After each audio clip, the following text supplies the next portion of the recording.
पतीच्या निधनानंतर अवघ्या 15 दिवसात बाळंतपण, मागोमाग दुःखांच्या विवंचनेच्या लाटांचा भयानक तडाखा, शेतीचा शून्य अनुभव, तुला हे जमणार नाही असं म्हणणाऱ्यांना थेट कृतीतून उत्तर, परिस्थितीच्या छाताडावर पाय रोवून संकटाशी झुंज देत आज 13 एकर द्राक्षबाग यशस्वीपणे सांभाळणाऱ्या एका सामान्य स्त्रीची ही असामान्य यशोगाथा. एक अशी यशोगाथा जी ठामपणे सांगते, कष्ट, संयम आणि स्वाभिमान असेल तर स्त्री कोणत्याही वादळासमोर झुकत नाही. आज आपण या मातीतल्या लढवय्या महिलेची अर्थात संगीता पिंगळे यांची यशोगाथा जाणून घेण्यासाठी नाशिक जिल्ह्यात जाणार आहोत.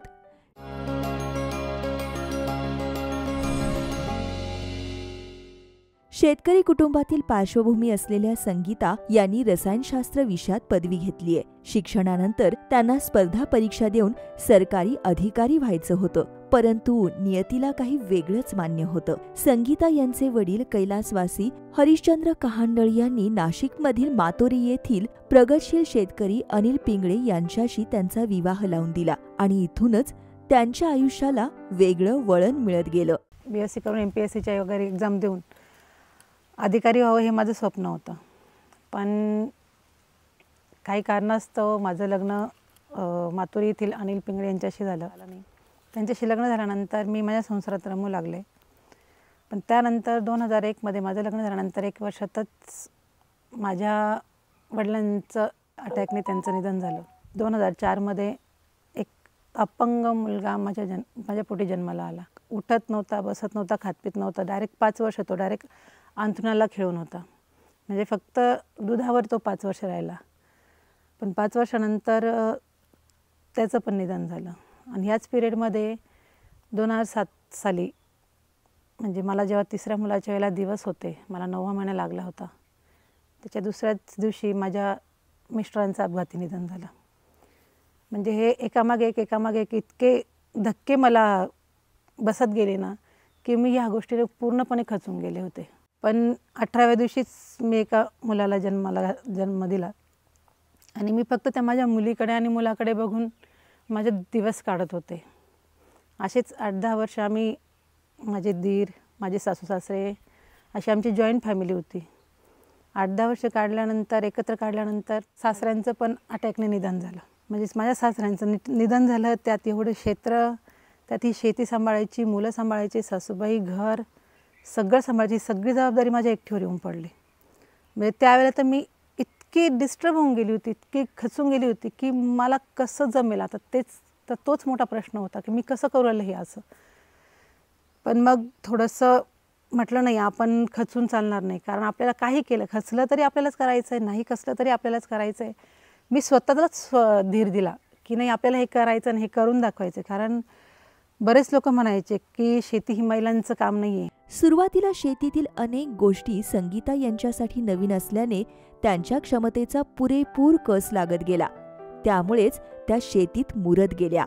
त्यामुळे द्राक्ष शेती करत असताना मजूर जरी आले नाहीत तरी देखील कोणतंही काम करण्याची त्यांची तयारी असते. त्यामुळेच आज त्या स्वतः ट्रॅक्टर चालवत द्राक्ष शेतीत ट्रॅक्टरनं फवारणी देखील करण्याचं काम करतात. बऱ्याच वेळेला मजुरांचा अभाव असायचा, आले तर खूप यायचे, नाही तर मग एकही मजूर नसायचा. अशा वेळेला बरं द्राक्ष बागांचं कामं असं असतात की आपलं डेली रुटीन असतं, रोज तुम्हाला 2 माणसं तरी द्राक्ष शेतीमध्ये लागणार. आणि जेव्हा कोणीच नसायचं त्यावेळेला मला स्वतःला ट्रॅक्टरवरती बसून फवारण्या कराव्या लागायच्या. म्हणजे अजूनही मला करावं लागतात. कारण बऱ्याच वेळेला असं होतं, कारण कसं तुम्हाला समजा आज पाऊस झाला आणि तुम्ही आज थांबून उद्या परवा पावडर वगैरे मारली किंवा स्प्रे वगैरे दिला तर त्याचा काहीच उपयोग होणार नाही. तुम्ही आज जर तुम्हाला त्याची गरज आहे, ज्या गोष्टीची आज गरज आहे, आज स्प्रेची गरज, तुम्हाला तो आजच देता आला पाहिजे. त्याच्यामुळे तुमच्याकडे मग ते बघत, निसर्ग हे बघत नाही की तुझ्याकडे काय अवेलेबल आहे काय नाही, तू ते अवेलेबल कसं करायचं आणि ते काम त्यावेळेला कसं करायचं, ही गोष्ट मी डोक्यात ठेवली. आणि वेळच्या वेळी काम करून मी आज ती शेती सांभाळतीये. संगीता पिंगळे सध्या 10 एकरात द्राक्ष शेती आणि 2 एकरात पीक फेरपालटासाठी टोमॅटो शेती करतात. त्यांनी एकटी महिला शेती करू शकत नाही ही मागास आणि बुरसट विचारसरणीच मोडीत काढली आहे. द्राक्ष शेती करत असताना ऑक्टोबर बहार छाटणी, सिंचन व्यवस्थापन, शेती यंत्राची दुरुस्ती, मजूर व्यवस्थापन आणि शेतीमाल विक्री अशी कामे अनुभवातून त्या शिकल्या आहेत. माझी 13 एकर क्षेत्र आहे आणि त्यात जवळजवळ 10 एकर माझी द्राक्ष शेती आहे सध्या आणि 2 एकर टोमॅटो. म्हणजे आमचं कसं असतं, ज्यावेळेला आम्ही रिन्युएशन करतो द्राक्षांचं, त्यावेळेला 1-2 वर्ष गॅप पडतो त्यावेळेला आम्ही टोमॅटोचं पीक त्याच्यामध्ये काढत असतो. म्हणजे आमचं मोस्टली पीक हे टोमॅटो आणि द्राक्ष हे 2च पिकं मी घेत असते. आणि द्राक्षांचं असं असतं की आपण पहिले गोडी बहार छाटणी असते, जी ऑक्टोबरमध्ये घेतात. ती छाटणी घेतल्यानंतर त्यावेळेला फळधारणा वगैरे होते. त्याच्यानंतर मग त्याची पूर्ण काम चालू असतं आणि एप्रिलमध्ये ते फळ काढायला येतं. एप्रिलमध्ये फळ काढल्यानंतर पुन्हा त्याची खरड छाटणी होते. ते खरड छाटणी झाल्यानंतर परत त्याच्यावरती काम करावं लागतं. म्हणजे असं द्राक्ष पीक हे असं आहे की त्याची वर्षभर सायकल चालू असते. फक्त तुम्ही पावसाळ्याचे 2-3 महिने त्याच्यामध्ये गॅप असतो, द्राक्षाच्या कामामध्ये गॅप असतो. त्यावेळेला आम्ही टोमॅटोची शेती करतो. म्हणजे आमच्याकडे म्हणजे ठरलेलेच आहे ते, नागपंचमीची लागवड अशी म्हणतात. नागपंचमीची लागवड करतो आम्ही टोमॅटोची आणि ती बरोबर द्राक्षाची जी गोडीबारची छाटणी असते, म्हणजे ऑक्टोबरची जी छाटणी असते, त्यावेळेला ती 1-2 महिन्याने ती एंड होत असते. म्हणजे टोमॅटो आणि द्राक्ष हे आलटून पलटून आम्ही हे पिकं घेत असतो. संगीता पिंगळे दरवर्षी 10 एकर द्राक्ष शेतीतून सरासरी 150 ते 150-200 टन द्राक्ष उत्पादन घेतात. यामध्ये लोकल व्हरायटी सोबतच एक्सपोर्ट क्वालिटीच्या व्हरायटींचा देखील समावेश आहे. त्याचबरोबर 2 एकरातील टोमॅटो पिकातून निघणाऱ्या उत्पन्नातून द्राक्ष शेतीसाठी करावा लागणारा खर्च त्या भागवतात.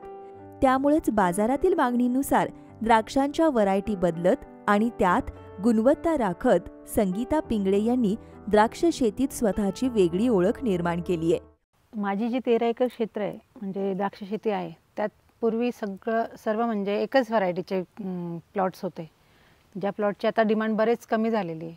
तर मी ती 13 एकरचे मग दरवर्षी 2-2 एकर असं नवीन व्हरायट्या इम्प्रूव्ह केल्या आहे, नवीन व्हरायट्यांचे प्लांटेशन केलं आहे. म्हणजे आज माझ्याकडं सुधाकर, त्याच्यानंतर SSN, Anushka, red globe, wine आणि आराचे सुद्धा व्हरायटी आहे. ते माझी एवढीच इच्छा आहे की मी जी शेती करते ते काहीतरी ब्रँड म्हणजे क्वालिटीची शेती करते मी, याची मला खूप मतलब आनंद आहे का मी एक क्वालिटीची द्राक्ष पिकवते. तुला हे जमणार नाही म्हणणाऱ्यांना संगीता पिंगळे यांनी त्यांच्या कृतीतून उत्तर दिलंय.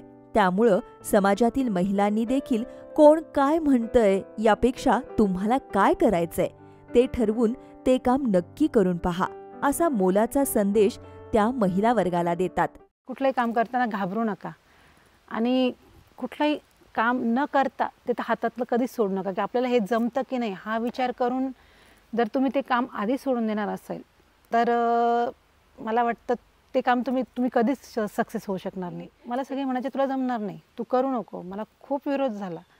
मग त्यावेळेला पण मला असंच वाटायचं की हे मला विरोध का करताय? जर जेंट्स लोक करू शकतात, माणसं जर करू शकतात, तर आपण पण मानव प्राणीच आहे ना.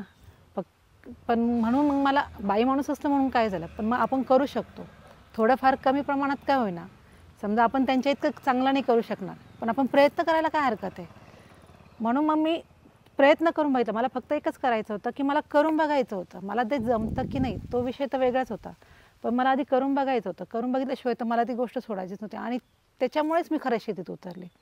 म्हणजे मी ते आधी करून बघितलं आणि मला जेव्हा पहिल्या वर्षी जेव्हा मला ते माझ्या डोळ्यासमोर माझं ते उत्पन्न उभं राहिलं, जे मी करून दाखवलं की मला हे जमू शकतं, हे जेव्हा मला जाणीव झाली की मी हे करू शकते, मग दुसऱ्या वर्षी मग मी नवीन प्लांटेशन झालं.